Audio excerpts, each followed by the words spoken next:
So here, now you can get a closer look at it. The Arial sign guide.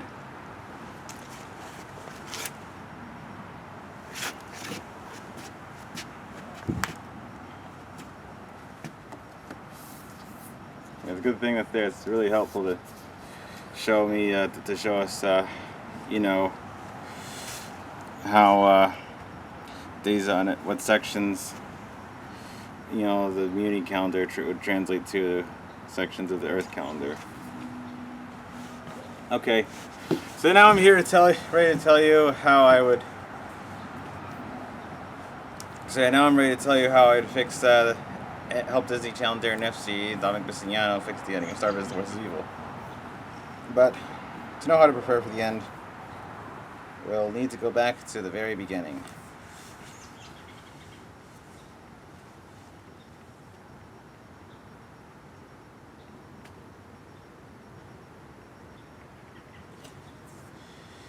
The very first Queen of Mewni, Skywind, Queen of Hours. It's the only chapter in the magic book that spells the star red all the way through. It's the star. Skywind is one of my favorite pens. It's because your belly is and it's some favorite spells. Kind of like me. Glossary.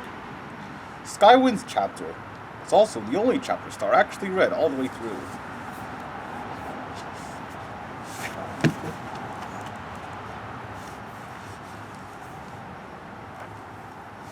Yeah, it's the chapter that. It's the chapter with the instructions about. It's a chapter from Freeze Day about what to do if you delete gravity and freeze time. To this day, I'll probably never understand what is so special about the Father of Time's mention of the planes of time, where it controlled the time of the other dimensions and was immune to other time freezing spells, especially since freezing the spell about what to do if you freeze time is the only one with any instructions on like the planes of time, whereas what to do if you about going to the planes of time to solve it when the other spells in this chapter about moving time forward or repeating time don't seem to have any consequences that concern the dimension known as the planes of time. Maybe it's just a special little world that exists out of time, like that clockmaker guy from the Danny Phantom episode with Dark Danny. The Ultimate Enemy. Yeah, that's what it's called. So yeah, here's all you need to know from Skywind's chapter about how the segregations of monsters and humans take place. The origin story of the humans and monsters segregating and humans taking over the land from the monsters. That was kind of interesting how Skywind's era of being the Queen of Mewni is the era of the Hourglass, and Selena. No, wait, that's the wrong one. No, not Selena the Shy. It's and Crescenta the Eager's era is the era of bunnies because they're the era that matches the label for that era matches the magic symbols on their face. So if Star Butterfly was the Queen of Mewni instead of Star Butterfly became the Queen of Mewni instead of giving her wand back away to Eclipsa Butterfly, then Star's era of being the Queen would be the era of the hearts. Yeah, I think those magic face markings suit your personality very well, and my mom agrees with me, because the Star is a warm, friendly, loving person, is full of heart. So, yeah, here's what happened with Skywind. Without further ado.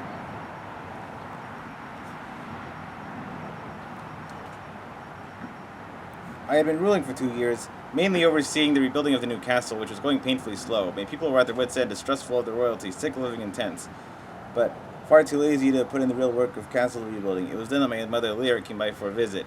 She brought along a prince, one of many, I'm afraid. This prince was named Dip Kelbottom of the Waterfolk, and he really was a dip. In frustration, I spun around and pushed the two of them out the door with the blast from my wand while muttering infuriating repeater, and got back to dealing with the problems of my inherited kingdom. The next day, my mother returned with Dip Kelbottom, and again I kicked them out. The scenario went on like this for weeks, her returning with Dip, and me kicking them out. The fact that she never seemed to have any memory of having already done this made me even more frustrated, and to top it off, the kitchen staff had given me the same yellow cream corn and smoked fish every night. I was about to blast them too, and suddenly I realized that time must be repeating itself. I was a bit frightened, but mostly impressed with my abilities. What could this spell have? And then it occurred to me. I could trick my people into rebuilding the castle themselves with no memory of it. The very next day, I told my people that they picked up a brick and trusted me we could restore Butterfly Castle in just one day. They were suspicious, of course, but decided to give it a try. Little did they know that day was actually 5 years of hard labor. Yeah, I was actually kind of confused. Like, why is this, like, how come it's still year 2 after they rebuilt the castle in this? Unless this already happened before the Year of the Hourglass. Unless these 5 years happened before the Year of the Hourglass, year 1.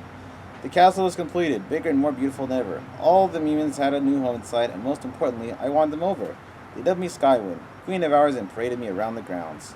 What to do if you want to repeat time?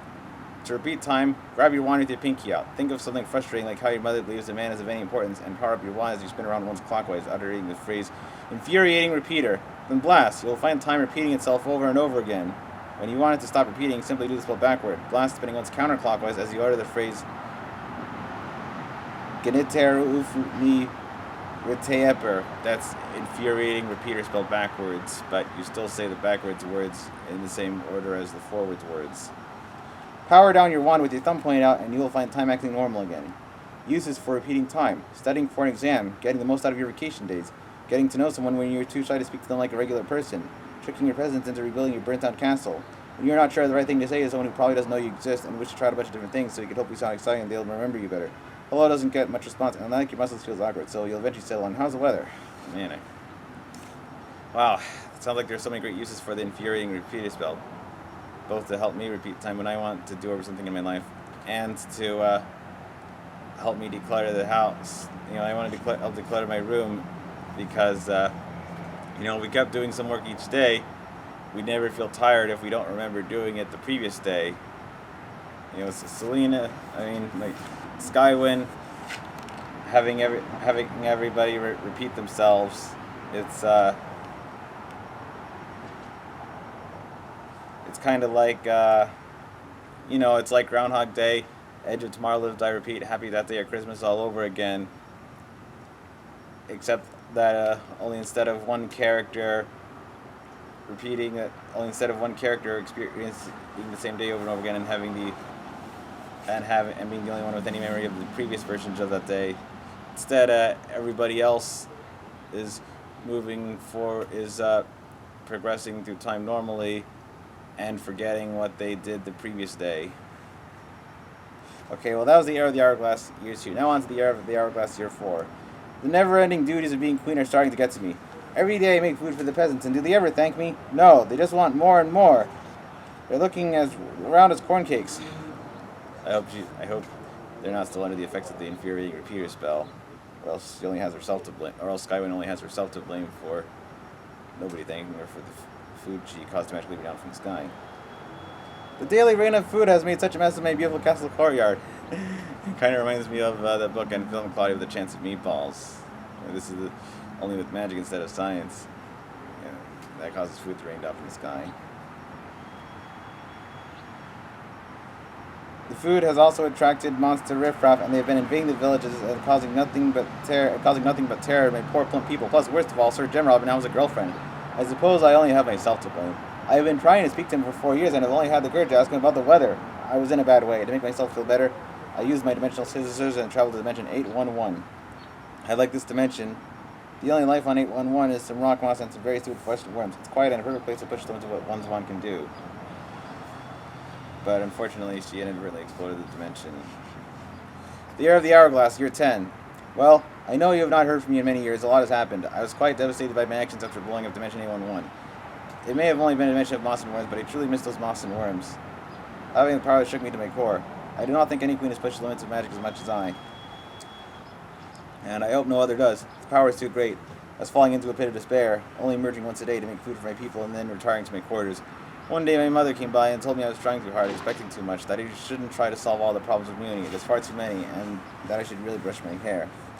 I almost agreed with her, but something inside me shouted, "No, I can't lie idle. I'm Skywind, Queen of Hours. If I have the power to blow up a dimension, I can fix one too." Inspired, I ran out of the room. I announced to my people that I was no longer going to make food for them out of magic. At first they were horrified, but then we got to work. I cleared out some of the forest around the castle, scattering the monsters that lived there, making room for my people. We planted crops, mostly corn. It wasn't easy, often they complained, but eventually they could feed themselves, and they were happy for it. In just 5 years, our population doubled. The castle grounds became too crowded, so we took over more and more of the monster territory. I taught my people to fight it so that they could defend their land. It was a glorious time. With the burden taken away of having to wait around for food to fall from the sky, my people were free to make art. We sang, we painted, I opened the Skyway Institute for a magical but somewhat gifted children. It was such a beautiful and marvelous time. I was elated. I also heard a rumor that Sir Jim Robin was newly divorced. I went to his house, the one I knew so well from my former days at freezing time, sniffing his shirts. I knocked on the door, and when he answered, I kissed him. We were married the following year. My mother wanted to throw a grand party, but I said no way. Sir Jim Robin and I eloped in private in a quiet rocky dimension I found, surrounded by fluorescent worms. Proceed, dear reader. After exploring Dimension 811, I found some of the worms in my shoe. I planted them in Dimension 812, a dimension previously void of life, and they are doing marvelously. Yeah, pay attention. I'm going to read this part one more time. The castle grounds became too crowded, so in just 5 years, our population doubled. The castle grounds became too crowded, so we took over more and more of the monster territory. I taught my people to fight so that they could defend their land. It was a glorious time. And that's all you need to know about the origin of how Skywind segregated the monsters from the humans.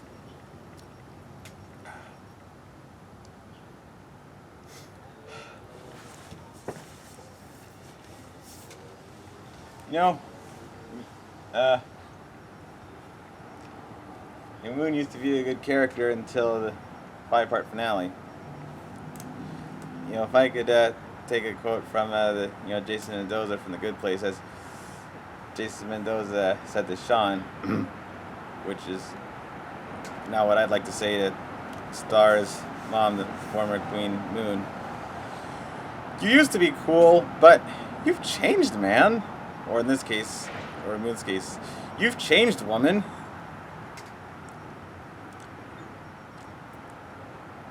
And the really disappointing thing is, you know, Moon used to be a pretty good character with believable motivations before this point. You know, I really admired Star's goal to admirable goal in Starfari, Deathbeck, and Monster Bash to unite all the monsters and humans. And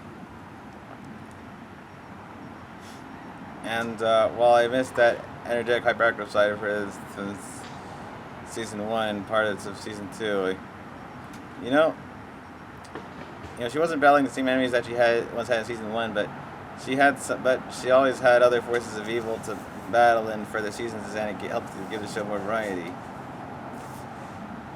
Not to be confused with Erin Moriarty.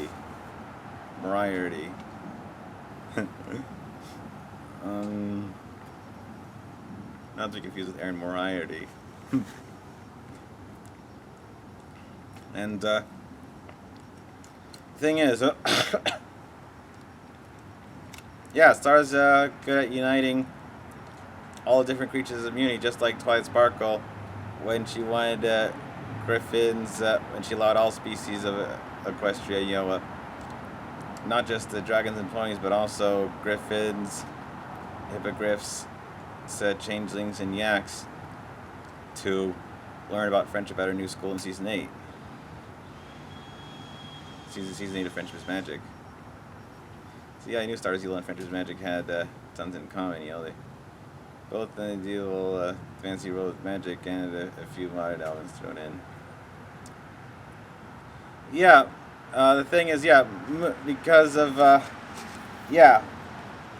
Moon had a believable reason to not trust monsters originally, because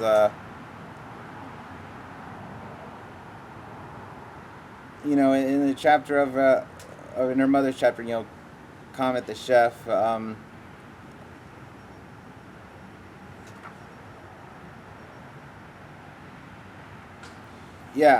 she arranged for a banquet between the Butterfly Kingdom and the Monster Kingdom, the Archduke Batwind. But they're particularly concerned with Seth, the Septarian, and one of his fellow Septarians, Toffee, he killed his mother, Comet, and that's why she doesn't trust monsters and learns learn that dark spell from Eclipsa that cut off Toffee's finger. However,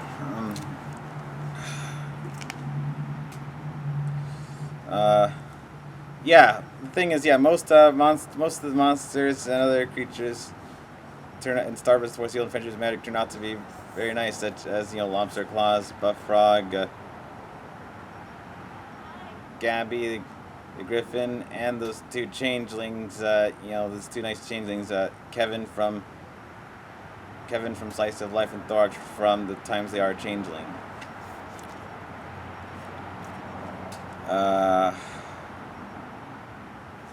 And on top of that, but yes, of course, there are a few monsters are still evil and hungry for power, like Ludo and Toffee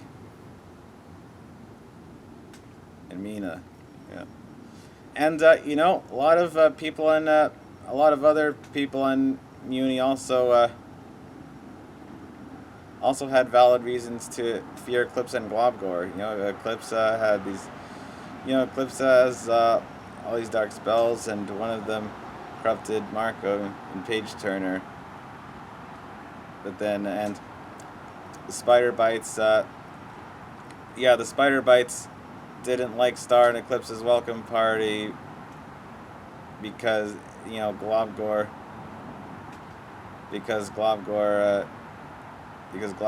killed and ate a bunch of their people.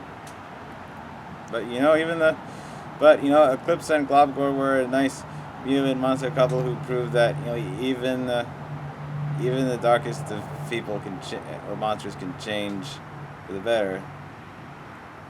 Globgore. I think Globgore became a vegetarian to better his relationship with Eclipsa. So I felt very sad for Star when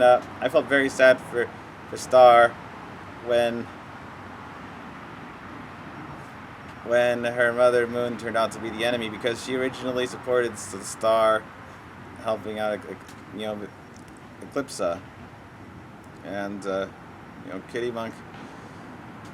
Monk believes that maybe Eclipsa should have adopted Star because she would have made a better mother figure to Star, and maybe then Star could be the princess again.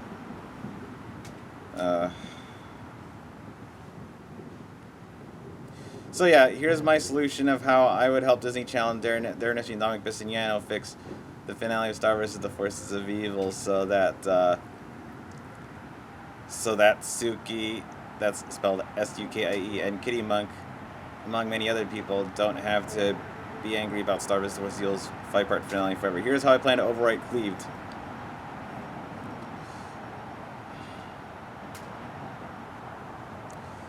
Omnitraxis,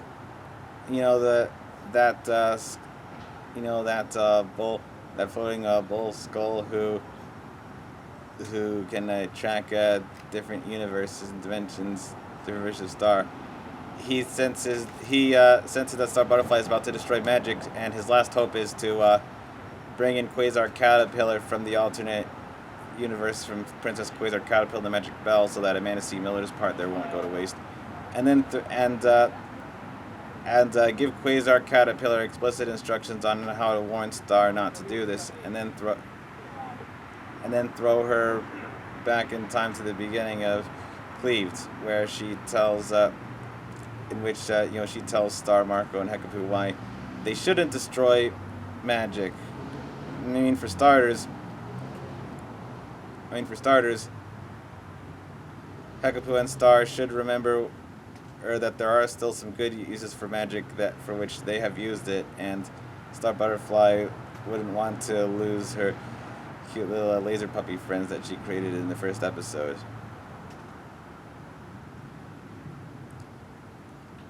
So instead, so what happens instead is that Star goes into the one and the ghost of Solaria, who now accepts her daughter Eclipsa's decision to marry a monster. She has these. She comes up with a counter spell for Star, a rabbit spell that will help depower the Solarians, because it's the opposite of the bear, boar, and raptor spells that she developed for that. So that's how Star, Marco, and the rest of the Magnificent Seven plan to how they stop the Solarian warriors and rescue the other monsters from Mina Loveberry. Oh, they also trap Eclipsa. Oh yeah, they also trap Eclipsa. They also trap it. They also find some way to trap Mina. They carry their wounded friends to the magic sanctuary to heal their Solarian wounds, and then they find a way to. They trick Mina into falling into the magic well, and when the unicorn stabs her, the same one that stabbed Marco and Cleaved, it causes her Solarian magic to leak out of her, but also the dark magic comes in, so Mina's now an overpowered dark evil villain that Star will have to face again. But even after they save the day without destroying magic in my new 5-part finale, Star Butterfly still feels pretty guilty about what she could have done if Quasar Caterpillar didn't intervene just in time, and she's also really sad about Moon Butterfly being a traitor, and Moon gets sentenced to 20 years in prison for her coup against Eclipsa, and Mina also is, but she's the naughty girl who finds her way to escape from prison and team up with Ludo to attack Star again, and I come up with a whole bunch. But fortunately, Moon redeems herself in a further episode idea I'm developing called Diet Hard. It's a kid-friendly version of Die Hard where Marco, Jackie, and Janet teach Star Butterfly how to diet, exercise, and lose weight because she pigged out on Christmas candy a year before the first time she celebrated Christmas on Earth with Marco's family and Jackie a year before Stump Day, and it helps her to defeat these 8 other mutants who are still miffed about the monsters getting their land back, and when one of those bad guys is still left over, Moon Butterfly, who is allowed to visit Star Butterfly on her birthday or on Stump Day, comes in redeems herself by coming in at the last minute to kill the last remaining bad guy and save Star Butterfly.